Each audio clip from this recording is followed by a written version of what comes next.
Mi nombre es Aile Herrera, yo soy pediatra, trabajo en el Hospital Carrión y hoy vamos a desarrollar 3 temas. El primer tema es efectos de las drogas sobre el feto y el recién nacido y fármacos y lactancia materna.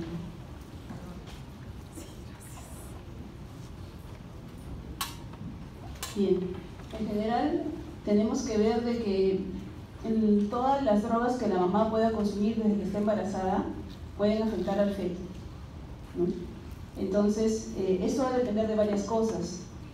Va a depender del metabolismo de la mamá, del tipo de droga que ingiera la mamá, del modo de administración de esta droga, es decir, si es una droga que la toma vía oral, si es una droga endovenosa, si es una droga que se utiliza como depósito, ¿no? Porque esto va a determinar el tiempo de vida media de la droga y en cómo va a afectar al bebé.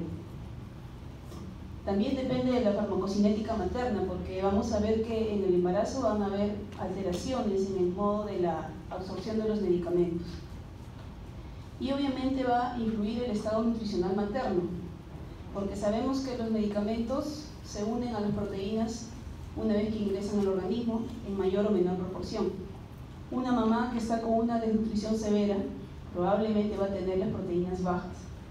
Si tiene proteínas bajas, va a quedar más medicamento libre en la sangre y en consecuencia eso podría afectar más al bebé. Entonces son varias las condiciones que tenemos que tener en cuenta cuando una mamá toma medicamentos.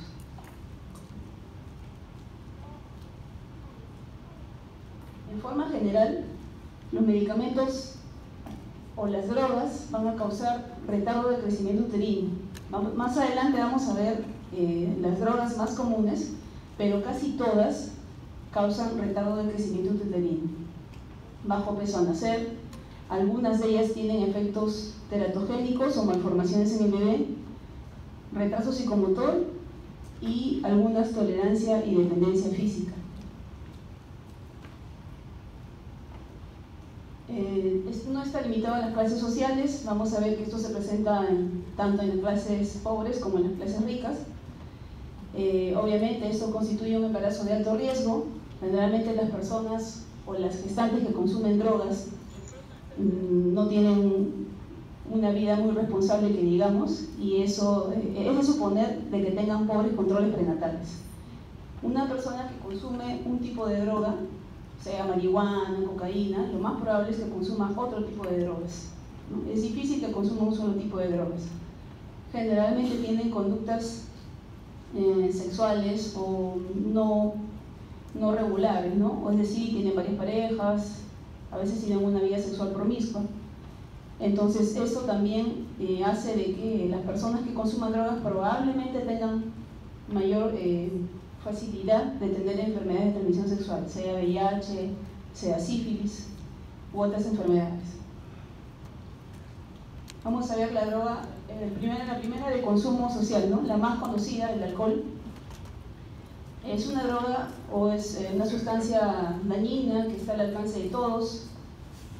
Es bastante accesible porque ya sabemos que hay unas que son muy cómodas, o sea, muy económicas, muy fácil al alcance de la población. Y el alcohol puede causar el síndrome fetal alcohólico, que da varias manifestaciones.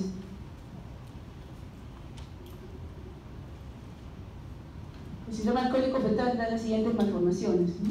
Como vimos al inicio, en general, retardo de crecimiento uterino. ¿Por qué? Porque el síndrome alcohólico puede causar vasoconstricción en los vasos placentarios. Al haber vasoconstricción va a llevar menor flujo sanguíneo al bebé y eso va a causar que el bebé crezca menos de lo adecuado. Entonces va a haber retardo de crecimiento uterino, van a tener bebés pequeños para edad gestacional y probablemente bajo peso al nacer, ¿no? Es decir, un bebé que llega al término con 40 semanas probablemente puede pesar 2 kilos, 200, es pequeño para su edad, menos de 2,500, bajo peso al nacer. Las principales alteraciones que va a causar el síndrome alcohólico fetal, aparte de las generales, son craneofaciales. Como ven aquí, microcefalia, tosis palpebral, estrabismo, hipertelorismo, pliegue picantio. Esta es bien característica, puente nasal plano. De todas estas que están descritas, las más comunes son microcefalia y puente nasal plano. También puede haber una rotación posterior de las orejas y los bordes palatinos laterales prominentes. También se presentan malformaciones cardíacas, como la comunicación interauricular, malformaciones renogenitales como hipoplasia de los labios, malformaciones cutáneas y esqueléticas, pero en menor proporción.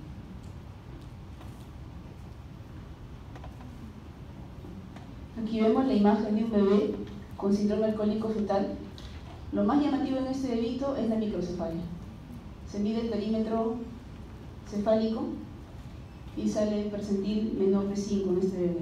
Es lo más llamativo. En el siguiente gráfico vamos a ver, en esta imagen que está hacia la izquierda, hay una malformación del pabellón auricular, que se le llama vía de ferrocarril, ¿no? Los pliegues más acentuados. Y en esta imagen vemos a 4 niños, ¿no?, de distintas razas, una niña caucásica, un niño de piel morena, ¿no?, y estos niñitos. Y lo que más llama la atención es el puente nasal. Es plano, ¿no? O sea, el surco nasolabial no está bien formado, y es lo más llamativo en estos bebés, aparte de la microcefalia.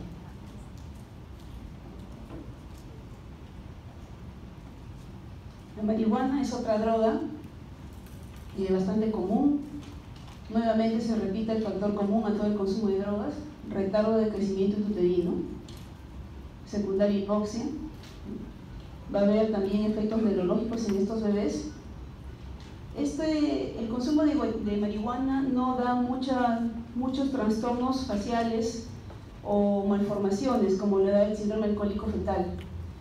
Lo que más causa son efectos neurológicos, es decir, podemos tener un bebé letárgico, hipotónico, puede haber pobre succión, reflejos torpes, y a futuro se puede ver problemas en el comportamiento de estos niños.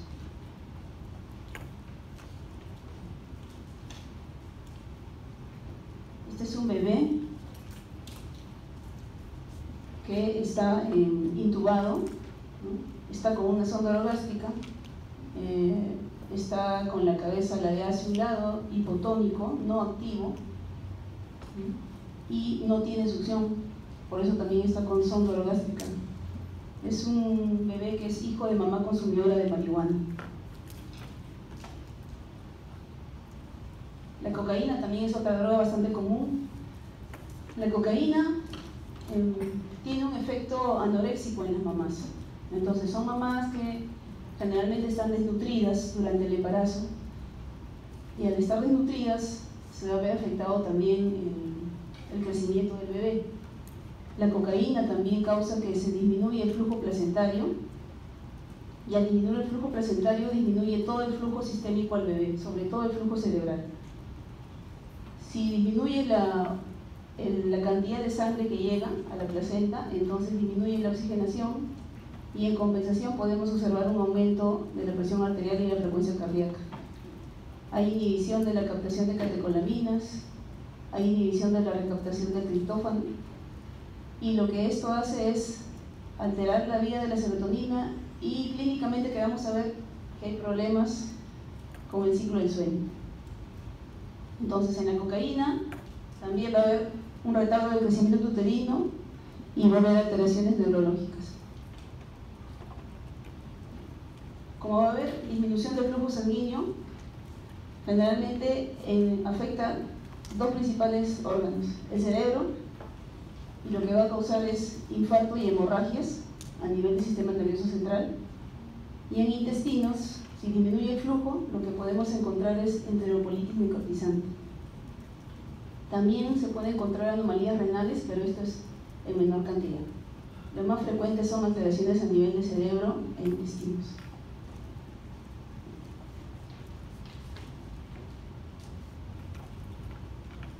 Al igual que todas las otras drogas, también causa trastornos en el comportamiento.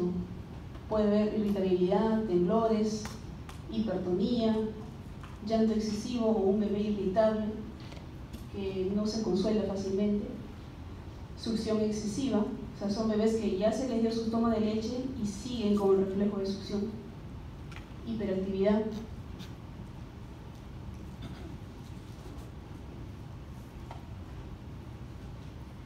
También hay alteraciones en su conducta.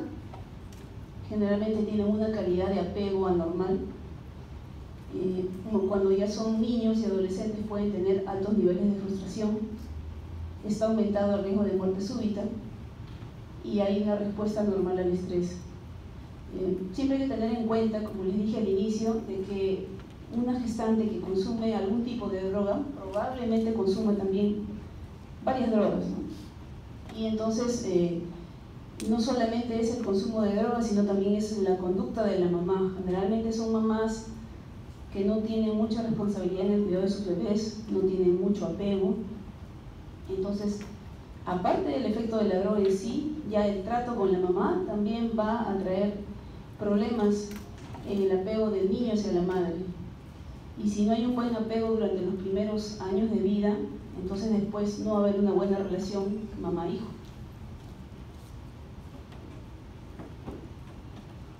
Este es un bebé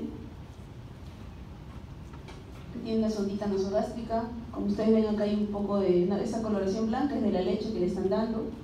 Es un bebito término, pero que está aportando sonda porque no succiona bien.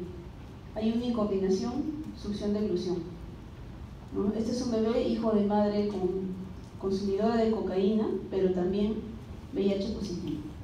Y también tiene infección por citomegalovirus congénito. Entonces, como ven, cada vez que tenemos el antecedente de consumo de droga, siempre hay que buscar si consume otras drogas y si tiene enfermedades venéreas, y en este caso también tiene infección por tocho, ese citomegalovirus. La heroína también es otra droga menos común, causa síndrome de abstinencia materna, también tiene riesgo de muerte súbita. Esta es una malformación, causa malformación del sistema nervioso. En esta imagen podemos ver mielo meningocele cerrado en esta niña y malformaciones esqueléticas. Una niña ya grande. En general, todas las drogas pueden provocar síndrome de abstinencia neonatal. De las mamás que consumen drogas durante el embarazo, hay que tratar de obtener el dato de qué tipo de droga consume, desde cuándo la consume, hasta cuándo la consumió. Hay muchas mamás que nos refieren de que consumían cocaína, marihuana, se enteran al tercer mes de gestación, recién se enteran que están embarazadas y dicen que dejan de consumir. Les digo dicen porque la verdad es difícil de creer que una persona que consume droga por mucho tiempo de un momento a otro deje de consumir, pero por lo menos algunas lo refieren. Entonces hay otras que no, hay otras que siguen consumiendo todo el embarazo, incluso llegan a trabajo de parto con efectos de consumo de droga. Entonces, mientras más tiempo haya consumido las drogas, probablemente va a haber mayor probabilidad de que este bebé tenga síndrome de abstinencia neonatal. El síndrome de abstinencia neonatal se caracteriza por varios signos y síntomas. Incluso hay hasta escalas en las cuales se da puntaje y se puede ver si hay síndrome de abstinencia.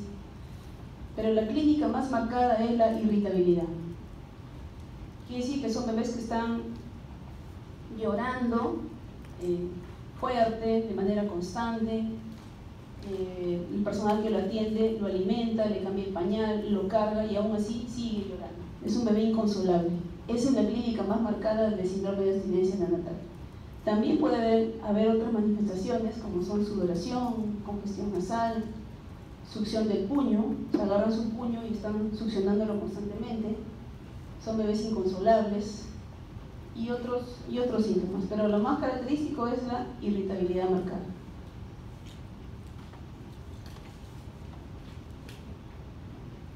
Este es un bebé, bueno, esta es una foto, pero en realidad lo que se quiere mostrar es que este niño estaba convulsionando. Es un niño hijo de madre consumidora de drogas, en este caso era de marihuana y también de cocaína. Ese es un niño un poco más grande, ¿no? Pero a pesar de que tiene más tiempo, sigue con síndrome de abstinencia. LSD también es otra droga, menos común.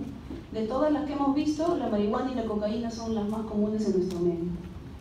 El LSD también puede causar anomalías congénitas y también síndrome de abstinencia.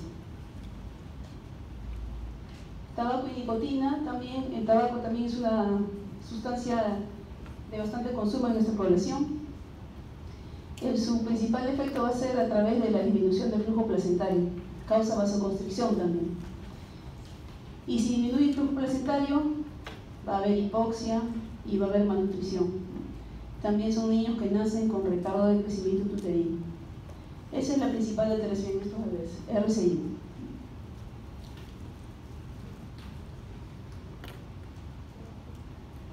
¿Qué deberíamos hacer si tenemos una mamá que tiene un comportamiento sospechoso de consumo de drogas y no quiere referirnos qué tipo de drogas consume? Deberíamos tomar un examen toxicológico. Se puede tomar un examen toxicológico en orina de la madre y podemos captar si ha consumido cocaína hasta en las últimas 72 horas. También en el bebé se puede analizar el deconing, pero lamentablemente, como dice acá, no siempre es tan útil porque idealmente deberíamos tomar la muestra y mandarla a analizar de forma inmediata. Estos exámenes no están coberturados por el Estado, entonces tiene que cancelarlos o pagarlos la familia o la gestante. Entonces generalmente las señoras que vienen con consumo de drogas no tienen los medios económicos, entonces casi siempre esto no se hace. Pero de todas maneras se lo menciono para que conozcan que sí nos podría ayudar a determinar el tipo de drogas. También se puede hacer análisis del cabello de las madres, ¿no? Y ahora vamos a pasar a fármacos en el embarazo. Esto es una categorización que hizo la FDA sobre los fármacos que se pueden consumir en el embarazo. Y lo catalogan en 5 categorías. La categoría A, que es la más segura, porque se hicieron estudios en embarazadas y no hubo riesgo para el feto. ¿Cuáles son estos? El ácido fólico, que generalmente se toma para la anemia durante el embarazo y también para prevenir malformaciones del tubo neural. Hidróxido de aluminio, hidróxido de magnesio, que se da para problemas gástricos. Sulfato ferroso para la anemia. Vitamina B1, B12, B6, vitamina C. Y la vitamina A es segura o categoría A, pero si se da en altas dosis pasa a ser categoría X. Es un medicamento que, dependiendo de la dosis, puede ser categoría A o categoría X. En la categoría B no se han encontrado riesgos para el feto. Ahora, eso no quiere decir que no haya, sino que los estudios no han encontrado los riesgos. Aquí se incluyen antibióticos como amoxicilina, ácido clavulánico, ampicilina, suloxán y demás. En la categoría C no se ha podido descartar riesgo fetal. Aquí encontramos amikacina, gentamicina, ciprofloxacina. En la categoría D hay indicios de riesgo fetal. O sea, los medicamentos pueden causar daño fetal. Aquí hay que valorar el beneficio y el riesgo. Por ejemplo, aquí están fármacos como el Prazolam y el Zepam. Hay mamás que tienen problemas psiquiátricos y que necesitan esta medicación. Entonces, aquí hay que valorar el riesgo-beneficio. Y en base a eso se puede decidir dar esta medicina o suspenderla.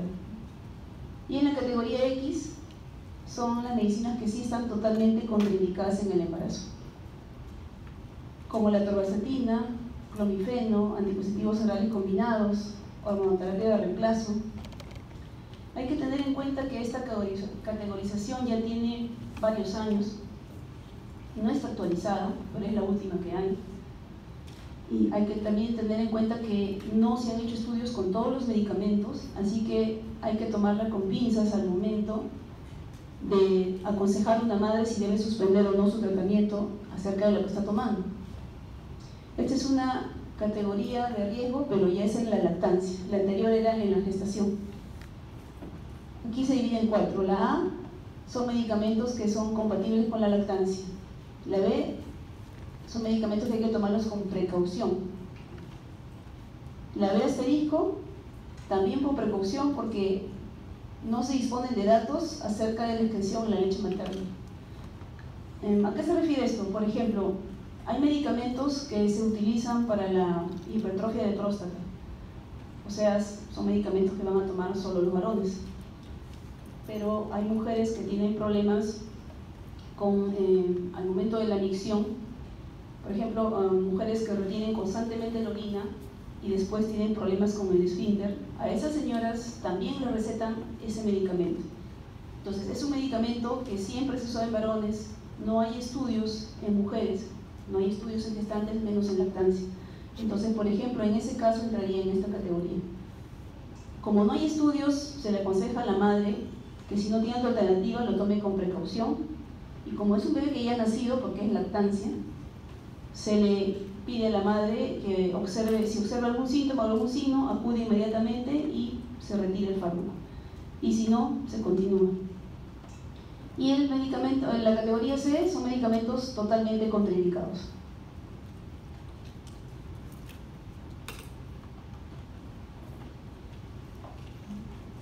Vamos a ver de que casi el 90% de las mamás que dan de lactar toman algún tipo de medicamento. También estas señoras necesitan hacerse algún tipo de exámenes complementarios, como por ejemplo radiografías, resonancias. Hay que tener en cuenta que también el consumo de drogas legales, por ejemplo, tabaco, alcohol, puede ser en menor grado o de manera muy aumentada. La fitoterapia, que es el consumo de hierbas, y la salud medioambiental.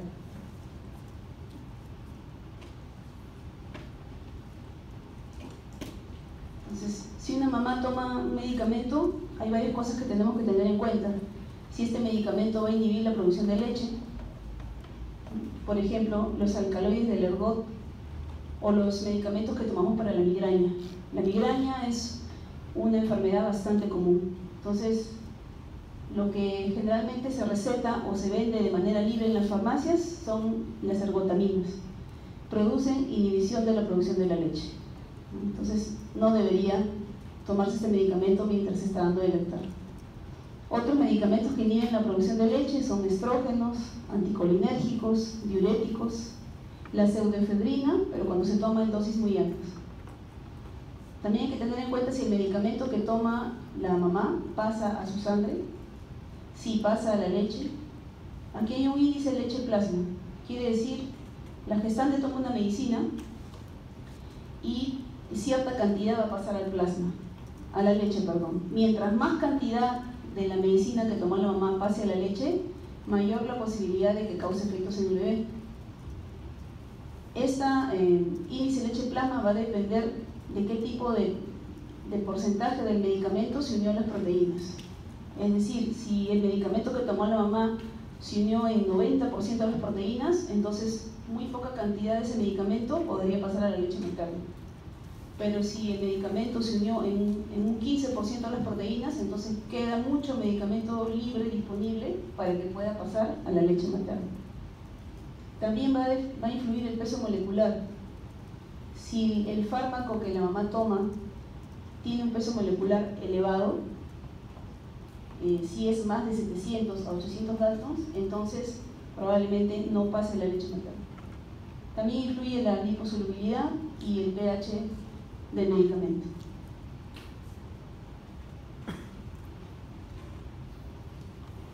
También va a depender del tiempo de vida media del medicamento. Por ejemplo, si tenemos un fármaco de depósito, un ejemplo, estos son los corticoides de depósito.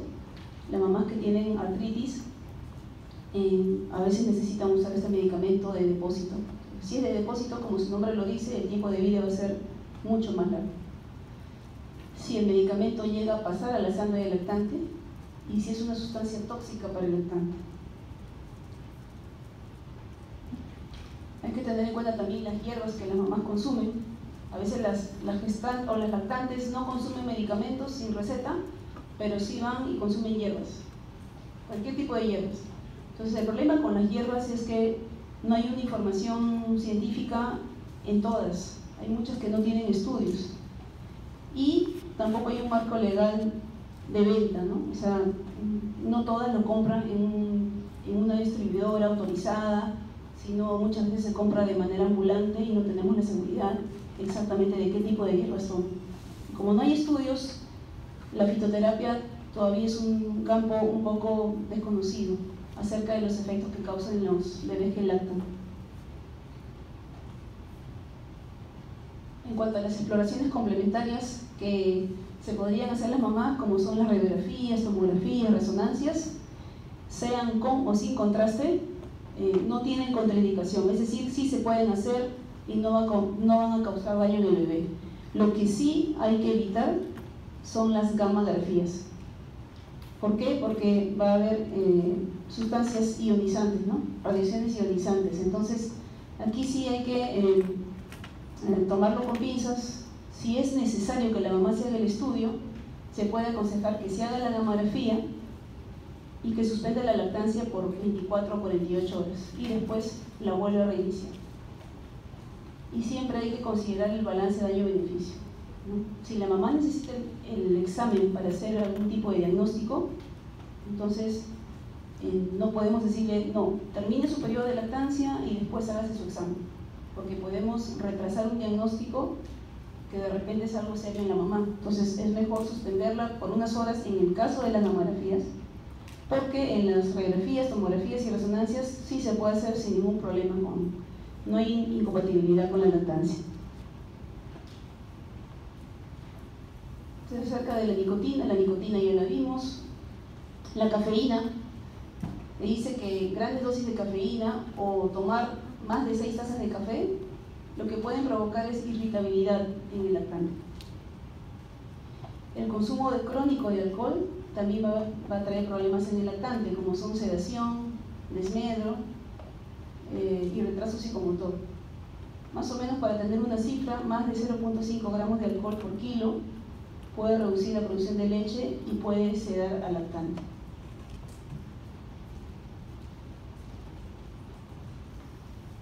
Este es el ejemplo del índice de leche plasma que les mencionaba anteriormente. Por ejemplo, las anfetaminas tienen un índice de leche plasma de 7, cannabis de 8, heroína de 2, y por ejemplo la fenciclidina y el LSD tienen una disponibilidad mucho más alta, y la fenciclidina tiene un índice de leche plasma de 10, es decir que si una madre consume esta droga va a estar 10 veces más en la leche materna que en su plasma, entonces va a pasar mucha mayor cantidad al bebé. La heroína tiene un índice de leche plasma más bajo, pero puede crear adicción en el bebé. La metadona es otra droga que también se usa de manera médica o para fines médicos, por ejemplo en pacientes con dolor, y está aceptado que hasta 20 miligramos diario puede ser compatible con la lactancia.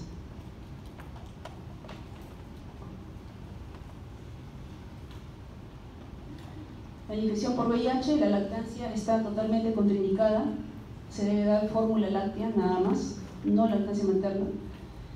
La tuberculosis no contraindica la lactancia.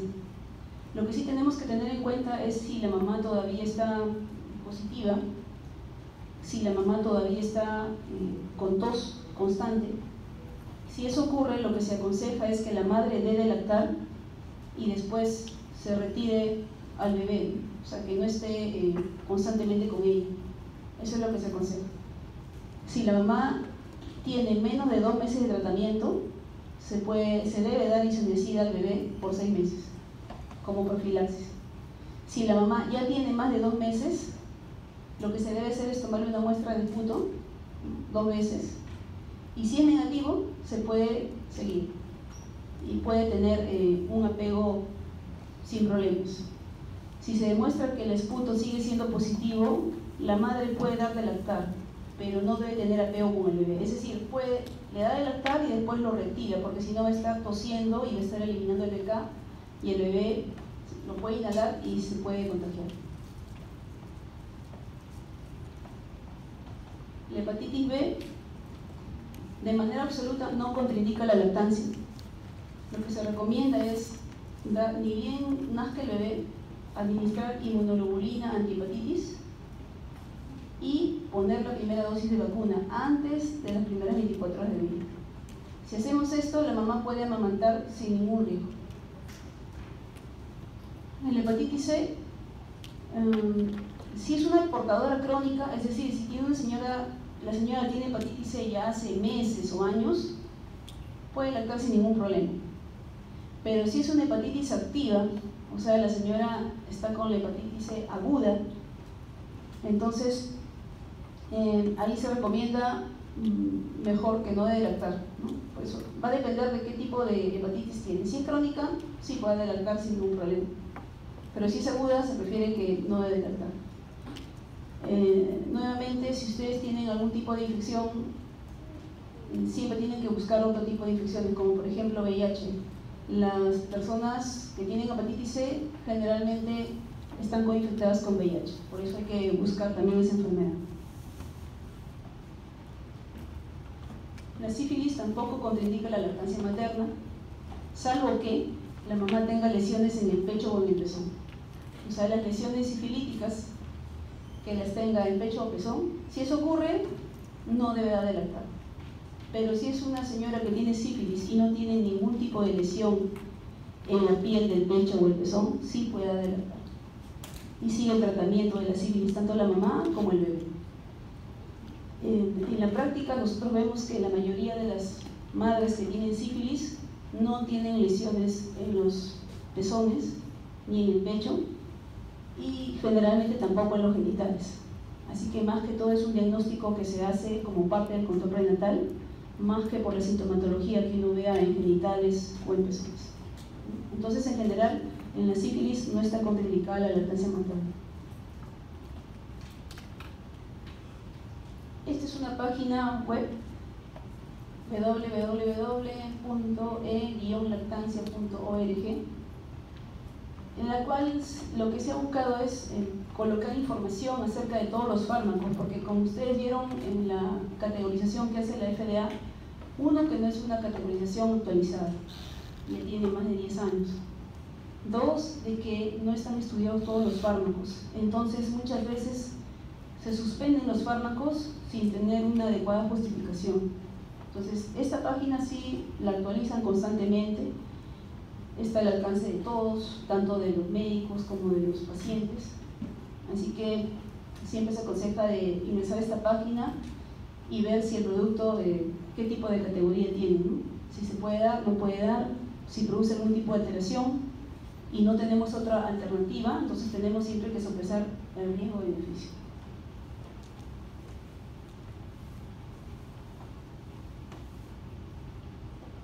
Entonces, muchas veces se evitan medicamentos a la mamá porque se consideran que están contraindicados, ¿no? No hay estudios. Hay que tener en cuenta que interrumpir la lactancia tiene consecuencias para la salud tanto de la madre como del niño.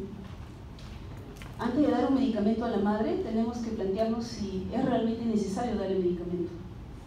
Y si es realmente necesario, tenemos que tratar de seleccionar el medicamento más seguro.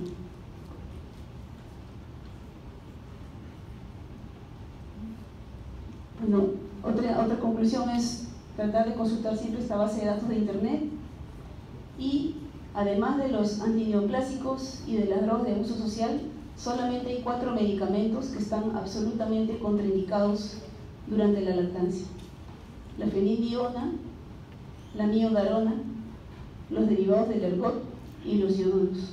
Estos 4 sí se consideran que están totalmente contraindicados en la lactancia. Ya serían de categoría C. Ahí al final de la clase están las fuentes de información para que ustedes puedan revisar de manera más amplia. Vamos a pasar a la siguiente clase.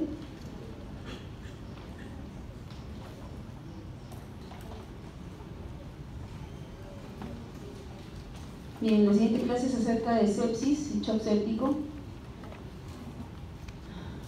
El término sepsis posible es uno de los diagnósticos más comunes en los UCI, sobre todo cuando los bebés recién ingresan.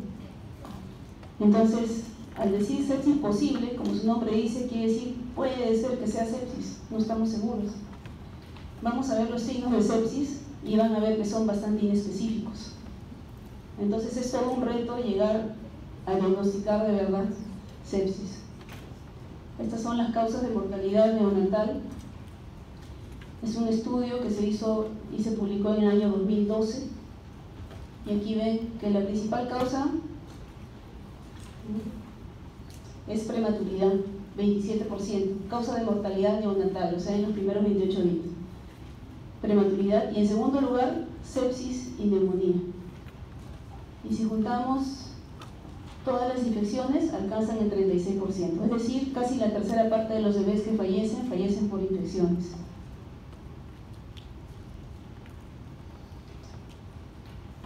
Bueno, estos son los resultados que van a ver cuando damos demasiados antibióticos o de manera inapropiada en la UCI.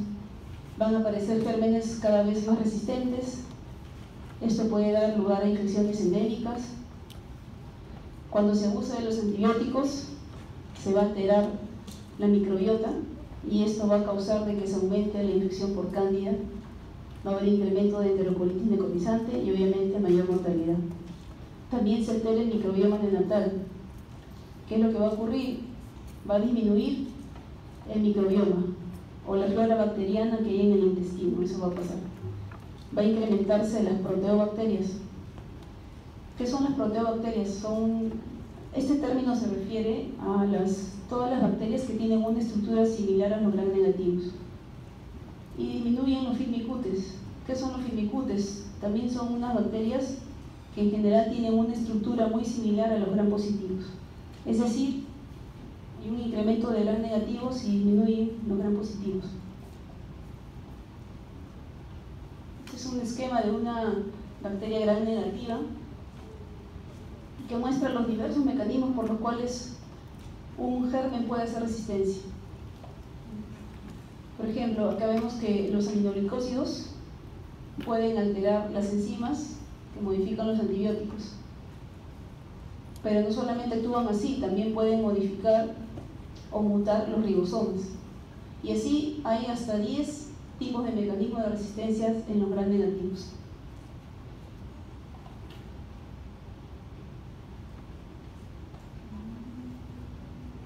Entonces, en el año 2004 se hizo un foro internacional de sepsis y en el cual se buscó unificar criterios, es decir, que todos a nivel mundial manejemos el mismo idioma en cuanto a infecciones. Entonces se definió sepsis neonatal como un síndrome caracterizado por signos y síntomas de infección sistémica que se confirma al aislarse en hemocultivos, o sea, en sangre, o en cultivo de líquido cefalorraquídeo, bacterias, hongos o virus, y que se manifiestan dentro de los primeros 28 días de vida. O sea, ¿qué quiere decir? Signos y síntomas que me hagan sospechar de que hay infección sistémica. Pero no solamente eso, sino que deba estar confirmado, aislando el germen tanto en sangre como en líquido, y en los primeros 28 días de vida. Ese es el diagnóstico de sepsis neonatal. Antes de eso hay un síndrome de respuesta inflamatoria sistémica que tiene varios componentes, que son 6, como ustedes ven acá. Síntomas de dificultad respiratoria, como puede ser taquipnia, quejido, retracción o desaturación. Alteraciones de la temperatura, aquí pueden ser los dos extremos, puede ser hipotermia o hipertermia. Alteración de los leucocitos, tanto leucocitosis como leucopenia. El PCR aumentado en más de 10, interleuquina 6 o interleuquina 8 que están elevadas y reacción en cadena de polimerasa positiva. Entonces me dicen, para poder catalogar un síndrome de respuesta inflamatoria sistémica tengo que tener 2 o más. Es decir, si yo encuentro fiebre y encuentro retracción subcostal, yo ya puedo decir que tengo un síndrome de respuesta inflamatoria sistémica. Entonces, nos podemos preguntar si un bebé tiene un resfrío y el resfrío le da fiebre y al estar con fiebre tiene un poco de taquimia, yo podría decir que tiene un síndrome de respuesta inflamatoria sistémica. Teóricamente sí. Por eso es que esto es muy general. Son criterios que hay que tener en cuenta, pero solamente esto no nos basta.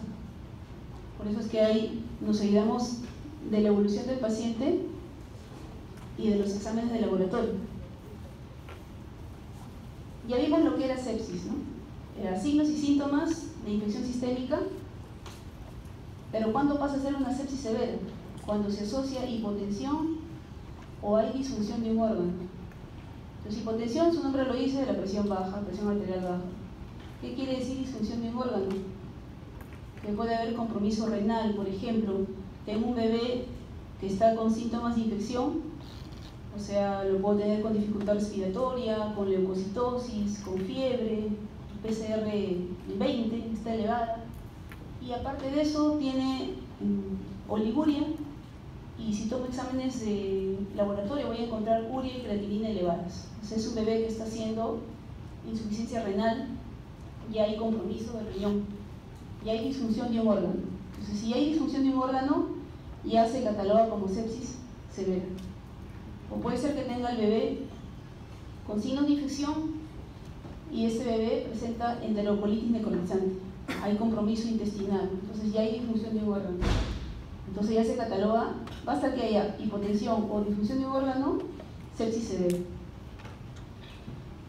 Si encontré sepsis severa y he utilizado el antibiótico, líquidos de reanimación y el bebé no mejora, sigue hipotenso, entonces sigue oligúrico, necesito usar inotrópicos, eso ya pasa a catalogarse como shock séptico.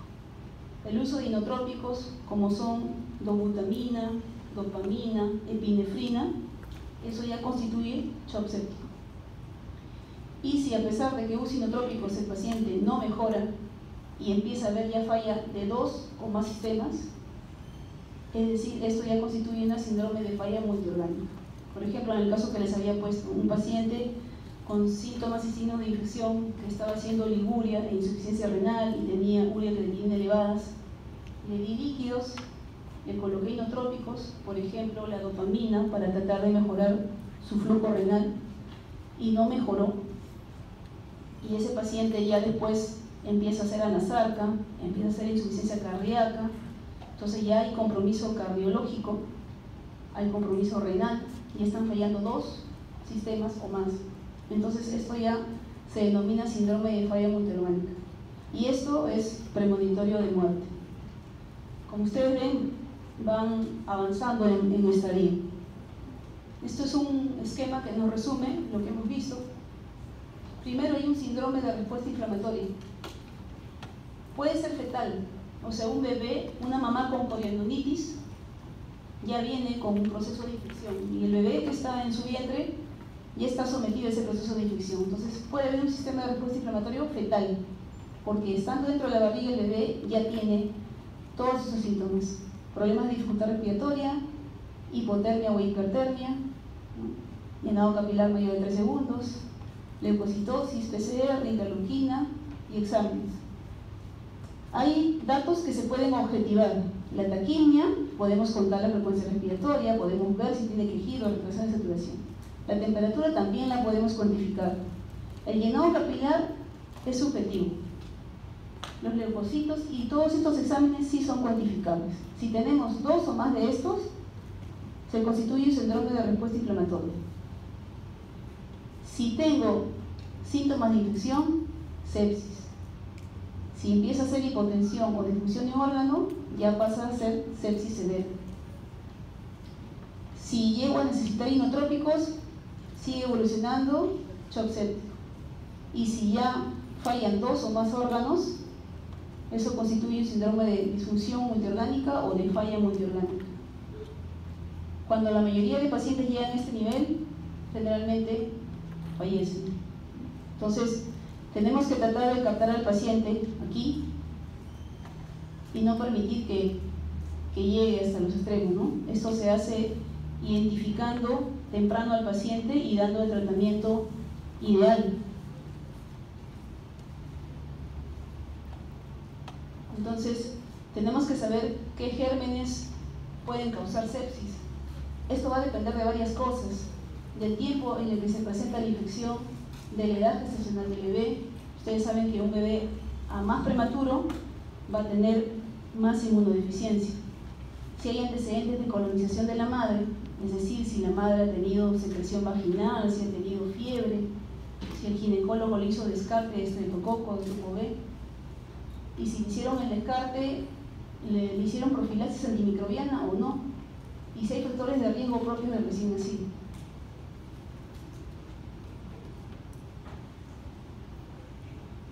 En los países del tercer mundo, como nuestro país, la principal causa es Gram negativos y seguido de Gram positivos. Pero eso hay que tomarlo con pinzas, porque en realidad lo que debe hacer cada centro de salud o cada hospital o cada unidad de cuidados intensivos es tomar cultivos a todos sus pacientes e identificar cuáles son los gérmenes que más se aíslan en cada hospital. Eso es lo que va a ser más valioso que tener estudios de Estados Unidos, de Inglaterra o de México, porque en realidad cada hospital maneja su propio sistema de vigilancia y de acuerdo a eso se dan los antibióticos empíricos. Por ejemplo, esta es una sepsis, un cuadro, un esquema que busca ver cuáles son los agentes más comunes de sepsis de aparición temprana o precoz, que se hizo en Estados Unidos. Y este estudio arrojó de que el mayor porcentaje estaba dado por estreptococo de grupo B en ese estudio.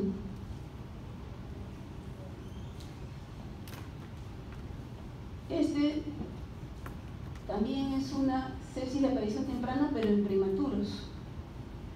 Y ustedes ven el 49% E. coli.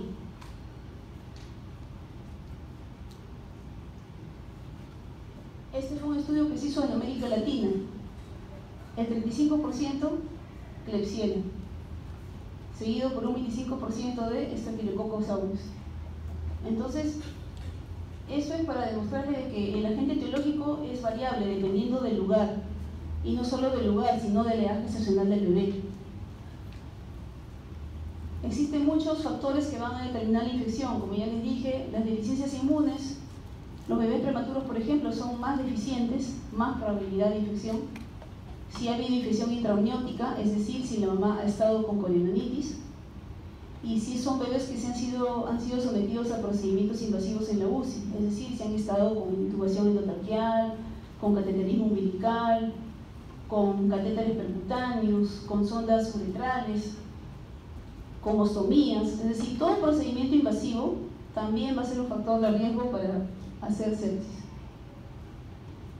Estos son para ver las alteraciones que se producen en la corionitis. Van a haber diversos tipos de cambios. La mamá va a tener fiebre materna, taquicardia, leucocitosis y descarga vaginal. Este es un dato importante. Si se hiciera un estudio en patología, probablemente encontrarían neutrófilos en placenta, en las membranas y también en el cordón umbilical. Entonces, todo paciente o todo bebé que nace con sospecha de sepsis, porque nos dicen que la mamá está con fiebre, porque la mamá está taquicárdica, porque la mamá tiene un mal estado general y se sospecha de infección en la mamá, se debe mandar a analizar la placenta y el cordón a patología para tratar de identificar si es que hay o no hay compromiso.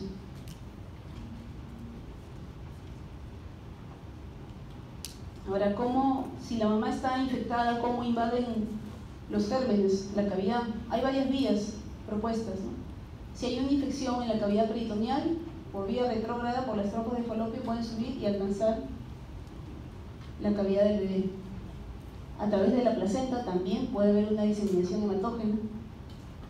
A través del canal vaginal, si la mamá tiene un flujo vaginal, entonces eso va a subir y va a causar infección.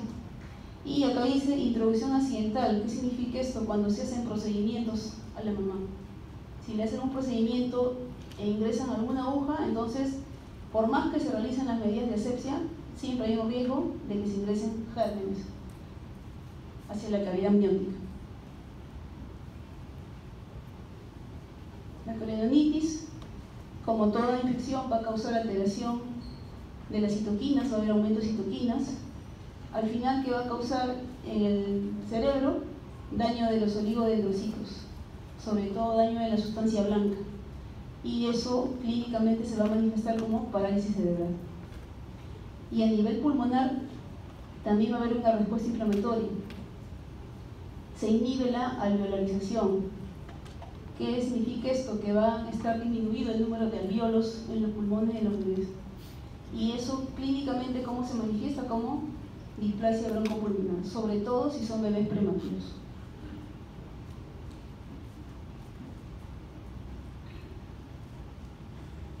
Lo mismo acerca del síndrome de respuesta inflamatoria fetal. Hay aumento de interleuquinas, va a haber neutrofilia, aumento de glóbulos rojos nucleados y de factor estimulante de colonia y granulocitos. Es decir, el organismo está tratando de producir más células blancas para tratar de combatir la infección. Hay cambios histológicos, como vimos, funicitis, que es la inflamación del cordón, y vasculitis coriónica también. Esta es otra clasificación de sepsis. Sepsis primaria, por ejemplo, sin foco aparente de infección. ¿Esto qué quiere decir? Si tenemos un bebé con signos y síntomas de infección, pero la mamá no tiene infección urinaria, no tuvo coridonitis, no tuvo ninguna alteración en la mamá, no logramos encontrar el problema, entonces se cataloga como sepsis primaria. Sepsis secundaria, cuando hubo un foco primario identificado. Por ejemplo, hay bebés que vienen al 5º día de vida con fiebre, no tienen dificultad respiratoria, no tienen diarrea, se les toma un examen de orina y sale patológico. Se les da tratamiento, pero el bebé no evoluciona bien y hace síntomas generales, o sea, ya es un compromiso general. En ese caso se cataloga como sepsis secundaria. ¿Eso qué quiere decir? Que es una sepsis a punto de partida urinaria. Sepsis neonatal temprana es aquella que ocurre en las primeras 72 horas de vida. Es decir, si hacen el diagnóstico en los primeros 3 días de vida, se llama sepsis temprana. Y sepsis tardía, si eso ocurre después de las 72 horas de vida. Bacteriemia o infección se refiere a la invasión de los tejidos o fluidos normalmente estériles por gérmenes patógenos. Sepsis probada quiere decir cuando tenemos un cultivo positivo, que puede ser en sangre o en líquido cefalorraquídeo, y o reacción en cadena de polimerasa positiva, con signos clínicos de infección. Sepsis probable quiere decir cuando tenemos los síntomas de infección con al menos 2 o más resultados de laboratorio. Sepsis posible, clínica de infección con proteína C reactiva o interleuquina aumentada, pero con cultivos negativos. Sepsis descartada cuando no hay clínica y los resultados salen anormales. Sepsis nosocomial es aquella que ocurre 48 horas después al ingreso a UCI. De todos esos términos que hemos visto, los más importantes y los que más le van a servir a ustedes son la sepsis temprana y la sepsis tardía. Eso es lo que sí les tiene que quedar bastante claro. Sepsis temprana, aquella que ocurre en los primeros 3 días de vida. Sepsis tardía, la que ocurre después de las 72 horas de vida. Y otro concepto que también tienen que tener en claro es la sepsis nosocomial o sepsis intrahospitalaria, aquella que va a ocurrir 48 horas después del ingreso al UCI. Es decir, podemos tener un paciente que ingresó a los 21 días de vida a operarse porque tuvo una hipertrofia pilórica. Y el paciente llegó bien, solamente con vómitos por la hipertrofia pilórica. Lo operaron y después de 3 días empieza a tener fiebre, leucocitosis, PCR aumentado. Entonces es un bebito que empieza a tener infección, pero es un bebito que llegó sin signos de infección. Entonces probablemente se infectó en nuestra unidad. Entonces ahí se le cataloga como una sepsis nosocomial.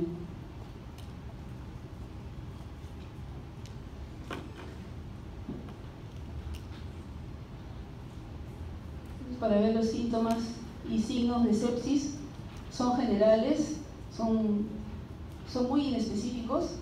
En forma general puede haber inestabilidad térmica, o simplemente un bebito que no luce bien. Es decir, tenemos un bebé que normalmente llora, está activo, pide la leche y al día siguiente no hace fiebre, no hay alteraciones en sus exámenes, pero lo vemos más decaído. Solo eso, simplemente no se le ve bien. Solo eso puede ser un síntoma de sepsis. A nivel gastrointestinal, distensión abdominal, vómito, respiratorio, cualquier manifestación de dificultad respiratoria, oliguria. A nivel cardiovascular, palidez, moteado, taquicardia, bradicardia. A nivel del sistema nervioso central, irritabilidad, hipoactividad, convulsiones. Es decir, los síntomas y signos son amplios y son bien inespecíficos.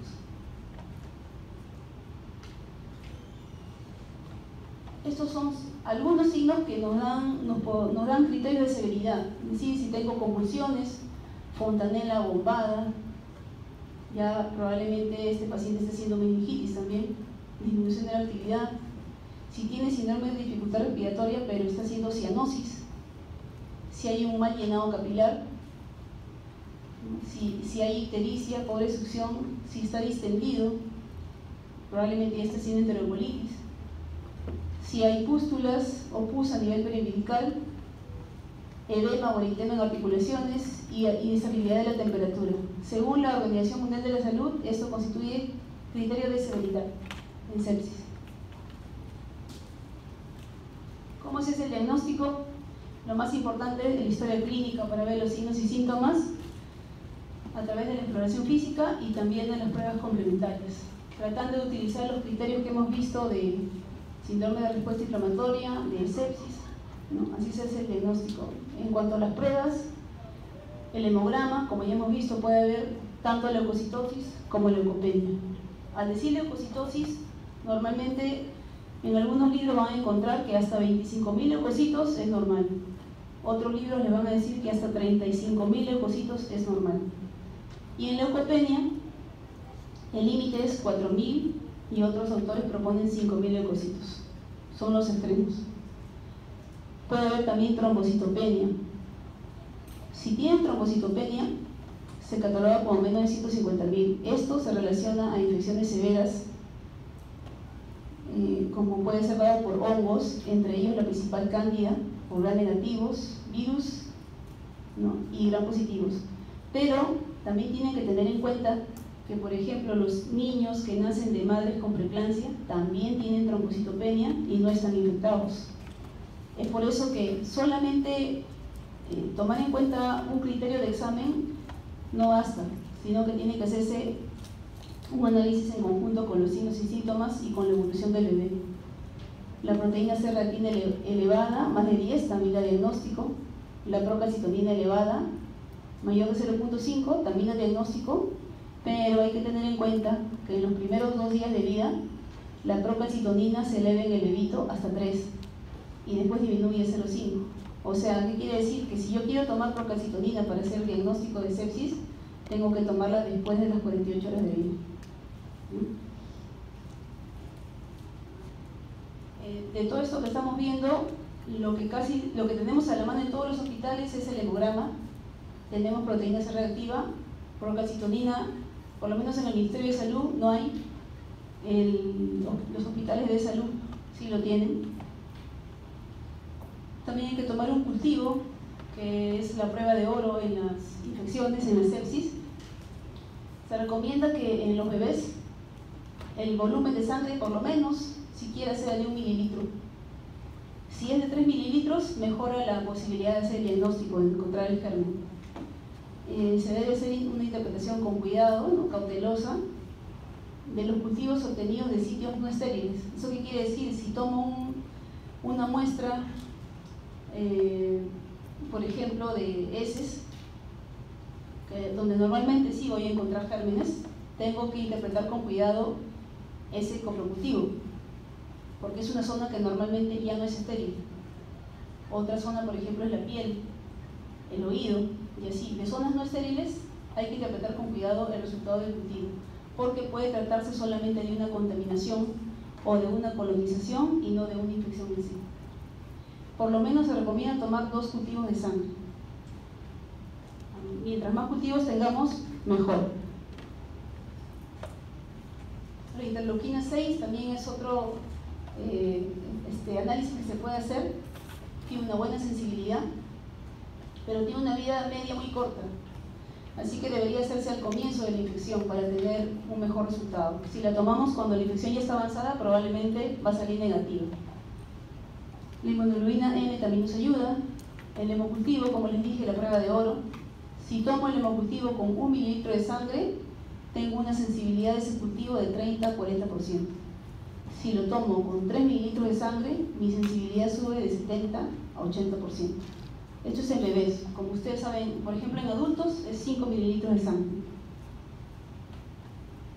La reacción en cadena de polimerasa también ayuda, pero eso es otra prueba que tampoco la tenemos a la mano. La punción lumbar se recomienda hacerla en pacientes que tienen más de 72 horas de evolución. Y en pacientes que tienen menos de 72 horas solo si hay sospecha muy alta. Es decir, si tengo una infección de más de 72 horas, estaría hablando de una sepsis tardía. Si tengo diagnóstico de sepsis tardía, debo hacer punción lumbar. Si tengo el diagnóstico de sepsis temprana, no la debo hacer de rutina, salvo que haya sospecha muy alta. O sea, si tengo un bebito de 2 días con diagnóstico de sepsis temprana, pero le encuentro las fontanelas abombadas, con diástasis y estructuras, es decir, hay una separación de las suturas, y el bebé está convulsionando, entonces hay una fuerte sospecha de que haya una meningitis. En ese caso, sí debo hacer punción lumbar.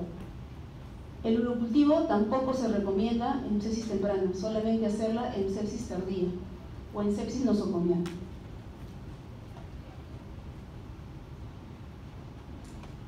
Este es un esquema para ver más o menos cómo se debería hacer el manejo.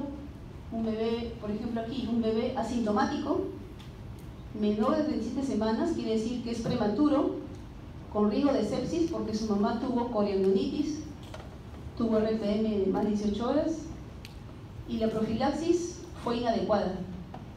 Entonces tiene factores de riesgo, es prematuro. ¿Qué debo hacer? Debo tomarle un hemocultivo para tratar de encontrar el germen y debo tomarle hemograma y PCR de 6 a 12 horas de vida. No se debe tomar de manera inmediata. Y debo empezar tratamientos con amplio espectro. ¿Y después qué hago? Vuelvo a reevaluar, veo cómo está mi hemocultivo. Si el hemocultivo me sale positivo, yo debo continuar con antibióticos. Y dependiendo de la clínica, puedo hacer una punción lumbar. Si el hemocultivo está negativo, el bebito luce bien, pero el hemograma y el PCR están alterados, debo continuar antibióticos. Si el hemocultivo me salió negativo, el bebito luce bien y los datos de laboratorio, que es decir, el hemograma y PCR me salieron normales, entonces suspendo los antibióticos que inicié.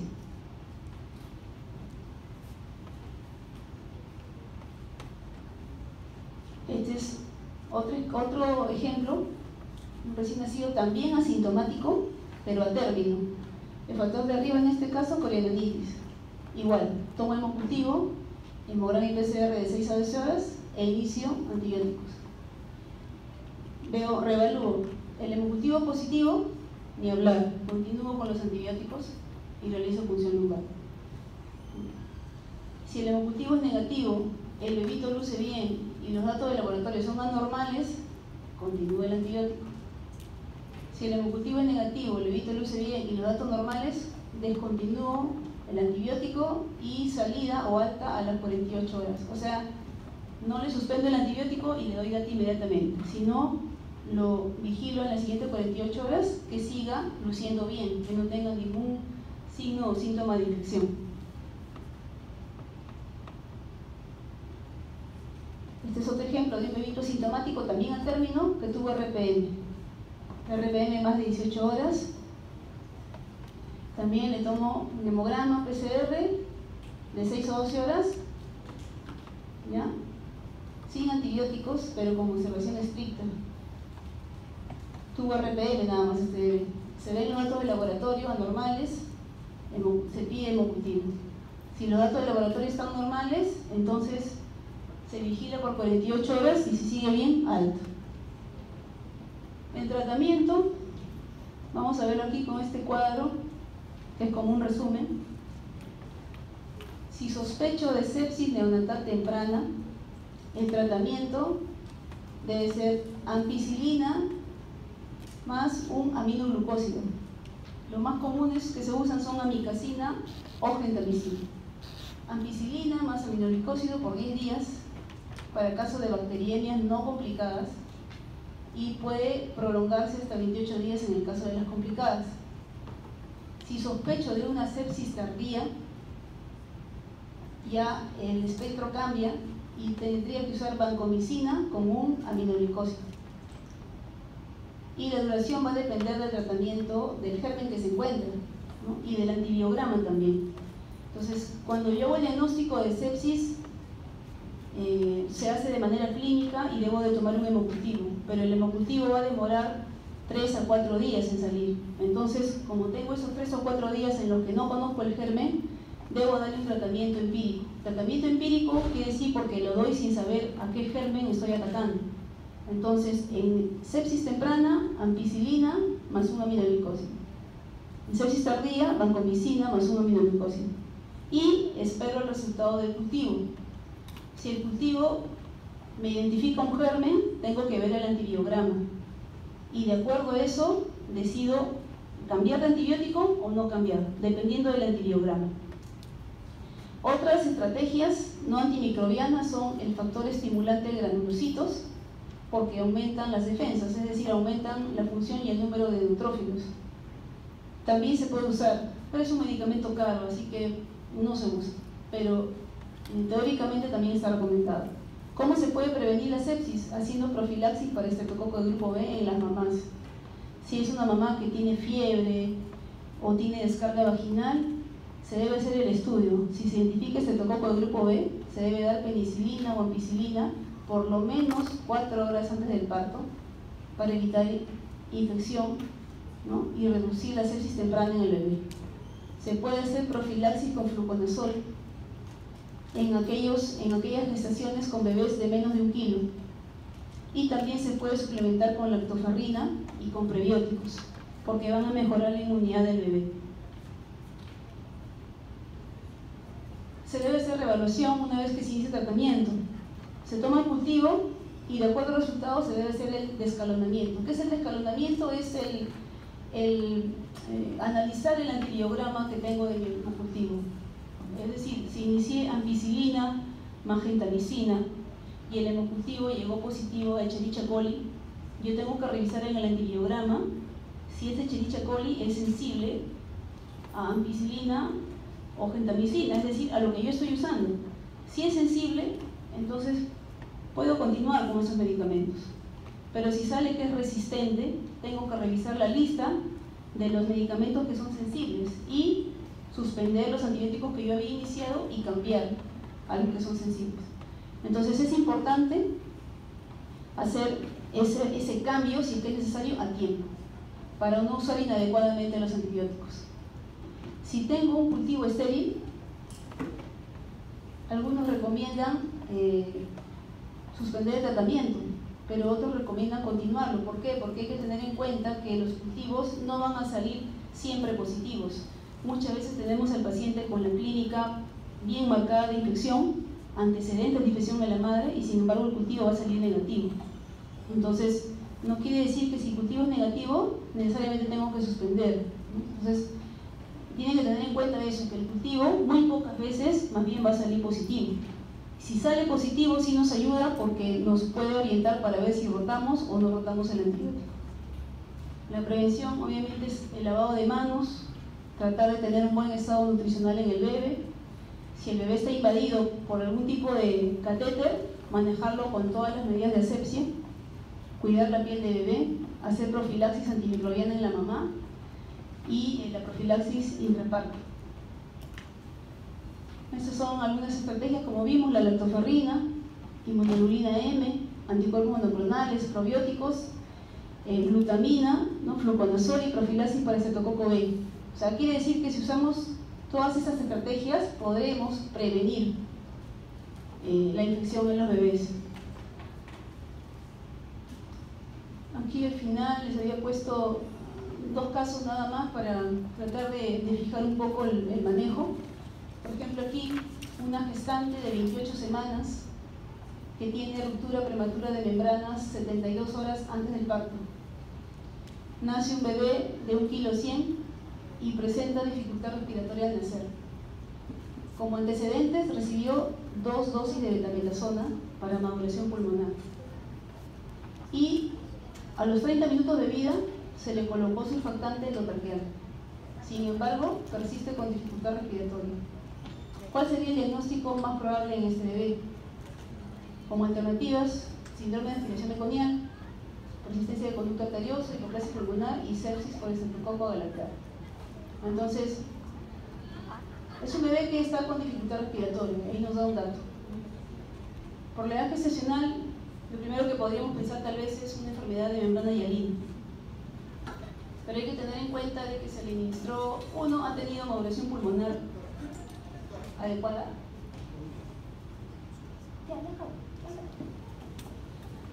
Ha recibido 2 dosis de maduración pulmonar con la betametasona, que es lo adecuado, y se le ha dado surfactante. Entonces el diagnóstico aquí de hialina se aleja un poco. Síndrome de aspiración meconial, pues como su nombre lo dice, buscar el antecedente de meconio, que no está, y que generalmente el síndrome de aspiración meconial se da en bebés a términos. Es raro que se den bebés pretérminos. Persistencia de conducto arterioso, tiene muy poco tiempo todavía para tener síntomas de conducto arterioso, es un bebé que recién ha nacido. Hipoplasia pulmonar, tendríamos que tener otro antecedente importante en el volumen de líquido amniótico, que tampoco está mencionado, ¿no? Y el último es sepsis por estreptococo agalactiae o de grupo B. Entonces es una mamá que tiene RPM 72 horas antes del parto. Entonces tiene un factor de riesgo, tiene prematuridad. En este caso el diagnóstico es sepsis por estreptococo agalactiae o del grupo B. Y por último, una gestante de 39 semanas que llega febril, tiene ruptura de membranas con líquido maloliente. Al nacer está flácido, le realizan maniobras de reanimación y a los 5 minutos tiene un Apgar de 7. O sea, ya un Apgar normal. A las 3 horas reportan fiebre y vómitos en el recién nacido. ¿Cuál sería la conducta más apropiada en este niño? Pasarlo al alojamiento con su mamá para fomentar la lactancia materna y le tomo control de hemograma y PCR de inmediato. Le solicito hemocultivo, lo hospitalizo y le inicio ampicilina más gentamicina y le tomo un hemograma y PCR a las 2 horas de vida. O le solicito hemocultivo, lo hospitalizo y le inicio meropenem y le tomo un hemograma y PCR de inmediato. Entonces aquí la respuesta es la B. Es un bebé que tiene riesgo de infección, la mamá está febril, tiene ruptura prematura de membranas, hay líquido maloliente. Todos esos 3 son un riesgo de infección. Nace mal, pero se recupera. Sin embargo, a las 3 horas presenta fiebre, que ahí ya estaba alteración de la temperatura, y vómitos. Hay 2 signos y hay antecedentes de riesgo. Entonces la conducta sería hospitalizarlo, solicitar hemocultivo e iniciar tratamiento empírico, que sería ampicilina más gentamicina, que es un aminoglucósido, y le tomo un hemograma y PCR a las 2 horas de vida y lo reevalúo. Y después, al 3.er o 4.er día, reviso el hemocultivo para poder hacer el cambio de antibióticos si esto fuera necesario. Bueno, con esto concluimos la segunda clase. Les pido por favor que revisen el tercer tema y nuevamente les pido 1000 disculpas por haber llegado tarde. Gracias, chicos.